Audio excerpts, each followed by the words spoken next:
Welcome everyone. Last வீடியோவில் state of பீயிங்கிற வேர்பை பற்றி தெரிஞ்சுக்கிட்டீங்க.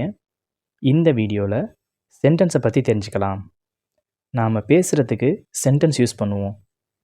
அந்த சென்டென்ஸை எப்படி உருவாக்குவோம்? பல வார்த்தைகளை சேர்த்து ஒரு சென்டென்ஸை நம்ம உருவாக்குவோம். ஒரு சென்டென்ஸோட அர்த்தம் உங்களுக்கு புரியணும்னா அந்த சென்டென்ஸில் இருக்கிற வார்த்தைகளுக்கு உங்களுக்கு அர்த்தம் தெரியணும். அப்படி தெரிஞ்சால் தான் அந்த சென்டென்ஸ் உங்களுக்கு புரியும். சென்டென்ஸை பற்றி தெளிவாக தெரிஞ்சுக்க இந்த வீடியோவை ஃபுல்லாக பாருங்கள். நாம் பேசுகிற சென்டென்ஸ் 4 வகையாக அதை நம்ம பிரிச்சுக்கலாம். அதில் ஃபஸ்ட்டு சென்டென்ஸ் ஸ்டேட்மெண்ட் செய்தி வாக்கியம், 2வது சென்டென்ஸ் இன்ட்ராகேட்டிவ் வினா வாக்கியம், 3வது சென்டென்ஸ் எக்ஸ்க்ளமேட்டரி வியப்பு வாக்கியம், 4வது சென்டென்ஸ் இம்பரேட்டிவ் கட்டளை வாக்கியம். அதில் ஃபஸ்ட்டு பார்க்குறது ஸ்டேட்மெண்ட் அப்படின்னா செய்தி வாக்கியம். அதுக்கு எக்ஸாம்பிள், நான் ஆங்கிலம் கற்கிறேன். இது செய்தி வாக்கியம். இதை நான் இங்கிலீஷில் சொல்லணும்னா ஐ லேர்ன் இங்கிலீஷ். 2வது வினா வாக்கியம் இன்ட்ராகேட்டிவ் சென்டென்ஸ். இதில் 2 வகையான வாக்கியம் இருக்குது. ஒன்று WH அப்படிங்கிற வேர்டை வச்சு ஆரம்பிக்கிறது. What, when, where, how, who இந்த மாதிரி WH வார்த்தைகளை வச்சு ஆரம்பிக்கிற சென்டென்ஸை தான் இன்ட்ராகேட்டிவ் சென்டென்ஸ் வாக்கியம்னு சொல்லுவோம். 2வதாக ஆக்சிலரி வேர்பை வச்சு ஆரம்பிக்கிற சென்டென்ஸு வினா வாக்கியமாக நம்ம சொல்ல முடியும். அதுக்கு எக்ஸாம்பிள் ஆம், இஸ், ஆர், வாஸ், வேர் இந்த மாதிரி. இப்போது WH வேர்டுக்கான எக்ஸாம்பிள் பார்க்கலாம். நீங்கள் என்ன செய்கிறீர்கள், இதை வாட் டு யூ டூ அப்படின்னு சொல்லலாம். இப்போது இந்த சென்டென்ஸில் வாட் அப்படிங்கிற வார்த்தையை பயன்படுத்தியிருக்கோம் கேள்வி கேட்குறதுக்கு. அடுத்த எக்ஸாம்பிள், 2வது எக்ஸாம்பிள், நீங்கள் தயாராக இருக்கிறீர்களா, ஆர் யூ ரெடி. இதில் ஆக்சிலரி வேர்ப் பி ஃபார்ம் வேர்பை யூஸ் பண்ணியிருக்கோம். ஸோ இந்த 2 விதமாகவும் நம்ம வினா வாக்கியத்தை உருவாக்க முடியும். அடுத்ததாக 3வது எக்ஸ்க்ளமேட்டரி சென்டென்ஸ் வியப்பு வாக்கியம். வியப்பு, மகிழ்ச்சி, துயரம் போன்ற உணர்வுகளை வெளிப்படுத்துறதான வாக்கியம்தான் இந்த வியப்பு வாக்கியம். இந்த வாக்கியத்தில் ஆச்சரியக்குறி இருக்கும். எக்ஸாம்பிள், ஆஹா அந்த வீடு அழகாக இருக்கிறது. இதை இங்கிலீஷில் wow that house is beautiful. 2வது எக்ஸாம்பிள், ஐயோ நான் பேருந்தை விட்டுவிட்டேன், alas I missed the bus. அடுத்து 4வதாக பார்க்கக்கூடியது கட்டளை வாக்கியம் இம்பரேட்டிவ் சென்டென்ஸ்.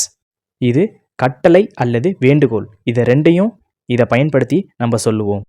கட்டளை வாக்கியம் மெயின் வேர்பை வச்சு ஆரம்பிக்கும். ஆக்ஷன் வேர்டில் தான் ஆரம்பிக்கும்.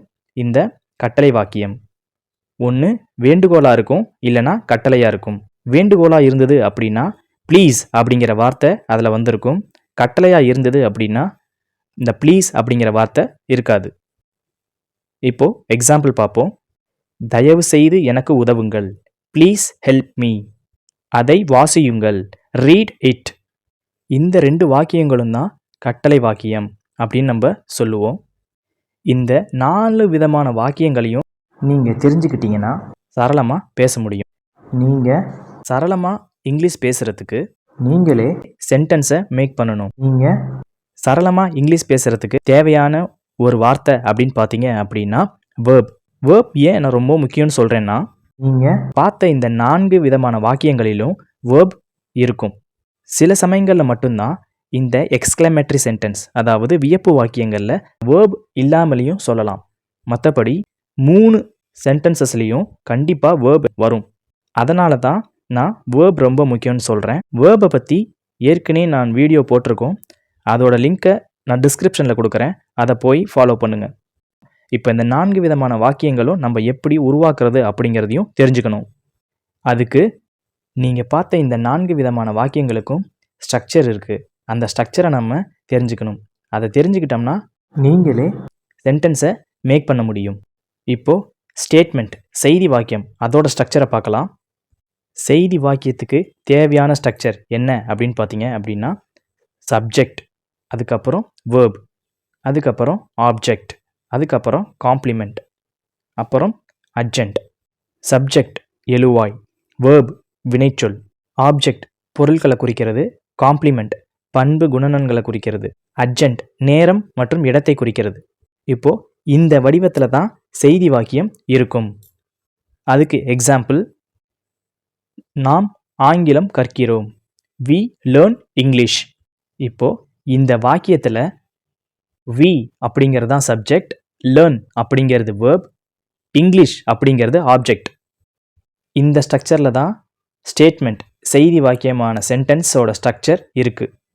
அடுத்து வினா வாக்கியத்தோட ஸ்ட்ரக்சர், இன்ட்ராகேட்டிவ் சென்டென்ஸ் அதோட ஸ்ட்ரக்சர். இதில் 2 விதமான வாக்கியம் பார்த்தோம். WH வச்சு வர்றது, அதே மாதிரி ஆக்சிலரி வெர்ப் வச்சு வர்றது. ஃபஸ்ட்டு WH வர்றதுக்கான ஸ்ட்ரக்சரை பார்ப்போம். What do you like? First WH word வரணும், அதை தொடர்ந்து ஆக்சிலரி வெர்ப் வரணும், அதை தொடர்ந்து சப்ஜெக்ட் வரணும், அதை தொடர்ந்து ஆக்ஷன் வேர்ட், அதுக்கப்புறம் ஆப்ஜெக்ட் வரலாம், இல்லை வராமலையும் போகலாம். இந்த வாக்கியத்தில் ஆப்ஜெக்ட் கொடுக்கல, ஆக்ஷன் வேர்டோட முடிஞ்சிடும். 2வது வினா வாக்கியம் ஆர் யூ ரெடி? இந்த ஸ்ட்ரக்சரில் பார்த்தீங்க அப்படின்னா ஆக்சிலரி வெர்ப் வரும், அதுக்கப்புறம் சப்ஜெக்ட் வரும், அதுக்கப்புறம் ஆப்ஜெக்ட் வரும், அதுக்கப்புறம் ஆக்ஷன் வேர்டு வரலாம், வராமலையும் இருக்கலாம். இந்த வாக்கியத்தில் ஆக்ஷன் வேர்டு கொடுக்கல. அடுத்து எக்ஸ்க்ளமேட்டரி சென்டென்ஸ், வியப்பு வாக்கியம், அதுக்கான ஸ்ட்ரக்சர் எக்ஸ்க்ளமேட்டரி வேர்டு வரும், அதுக்கப்புறம் சப்ஜெக்ட் வரும், அதுக்கப்புறம் வேர்ப், அதுக்கப்புறம் காம்ப்ளிமெண்ட், ஆப்ஜெக்ட், அந்த மாதிரி எது வேணால் வரலாம். அதுக்கு ஒரு example, wow that house is beautiful. இந்த சென்டென்ஸில் இந்த எக்ஸ்க்ளமேட்டரி வேர்டு வாவ் அப்படிங்கிறது, அதுக்கப்புறம் தட் ஹவுஸ் அது சப்ஜெக்ட், இஸ் வேர்ப், பியூட்டிஃபுல் அப்படிங்கிறது காம்ப்ளிமெண்ட். அடுத்து 4வதாக பார்க்க போகிறது கட்டளை வாக்கியம்,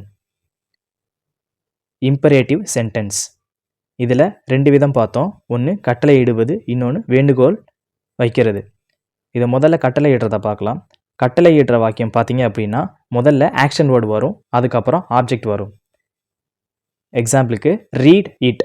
இதில் ரீடுங்கிறது வேர்ப், இட்டுங்கிறது ஆப்ஜெக்ட். அடுத்து வேண்டுகோள், ப்ளீஸ் ஹெல்ப் மீ. இந்த எக்ஸாம்பிளில் ப்ளீஸ் அப்படிங்கிறது வேண்டுகோளுக்கான சொல். அடுத்து ஹெல்ப் உதவி, இது ஆக்ஷன் வேர்டில் ஆரம்பிக்குது. அடுத்து மீ ஆப்ஜெக்ட். இந்த ஸ்ட்ரக்சரில் தான் சென்டென்சஸ் மேக் பண்ண முடியும். மேக் பண்ணிட்டோம்னா இங்கிலீஷில் சரளமாக பேசிடலாம். இந்த 4 விதமான வாக்கியங்களையும் தெரிஞ்சுக்கிட்டு இங்கிலீஷில் நீங்கள் ஈஸியாக பேசலாம். கண்டிப்பாக இந்த வீடியோ உங்களுக்கு யூஸ்ஃபுல்லாக இருக்கும். தேங்க்யூ ஃபார் வாட்சிங். அடுத்த வீடியோவில் சென்டென்ஸ் பேட்டர்னை பற்றி தெரிஞ்சுக்கலாம்.